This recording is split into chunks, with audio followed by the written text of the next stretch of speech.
কোন সময় ফেসবুকে ভিডিও আপলোড করবেন জানেন? নির্দিষ্ট একটা কিন্তু সময় কিন্তু ফেসবুকে ভিডিও দিলে এবার ভিডিও কিন্তু আপনার ভাইরাল হয় রাতারাতি। একটা সময় দেখবেন, সময় ফিক্সড করবেন। ফিক্সড হচ্ছে এটাই যে বাংলাদেশি মানুষেরা কখন ফেসবুক এবং ইউটিউব চালায়। এক, ফজরের নামাজের পর, আর দুই হচ্ছে যে সন্ধ্যার পরে, কারণ অধিকাংশ মানুষ এই সময় অনলাইনে সোশ্যাল মিডিয়ায় বেশি থাকে। সুতরাং পাইকারি দরে আপনারা সকালে, দুপুরে, রাত্রে, বিকেলে এইসব জায়গায় ভিডিও আপলোড করবেন না, তাহলে আপনার ভিডিও ভাইরাল হবে না।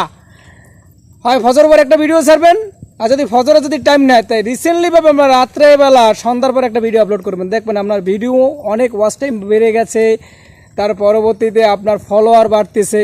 কিন্তু পাইকারি দরে সকালে 10টা, 11টা, 12টা, 1টা, 3টে কোনো সময় ভিডিও আপলোড করবেন না, বুঝতে পারছেন? এগুলো যারা আপনাদেরকে বলে যে আপনি প্রতিদিন এতগুলো ভিডিও আপলোড করবেন, এগুলো কিন্তু সব ভুয়া বলে। কারণ আপনি তার ভিডিও দেখবেন, তার ওয়াচ টাইমটা বেড়ে যাবে, তার ফলোয়ারটা বেড়ে যাবে। আপনার মনে কী চায়, আপনার এই আপনার এইতে ব্রেনে কী চায় সেইটা করবেন, যে আমি এখন ভিডিও ছাড়লে আমার মানুষ ভিডিওগুলো দেখবে কি না। যদি মনে করেন যে না, আপনার ভিডিও সকালে ছাড়লে ভিউজ বেশি হয়, তাহলে সকালেই ছাড়বেন, তাহলে রাত্রে আর ছাড়বেন না। আর রাত্রে ছাড়লে দেখবেন, যদি রাতে ভিডিও ছাড়লে পর দেখবেন যে ভিউজ বেশি হয়, তাহলে রাতেই ছাড়বেন।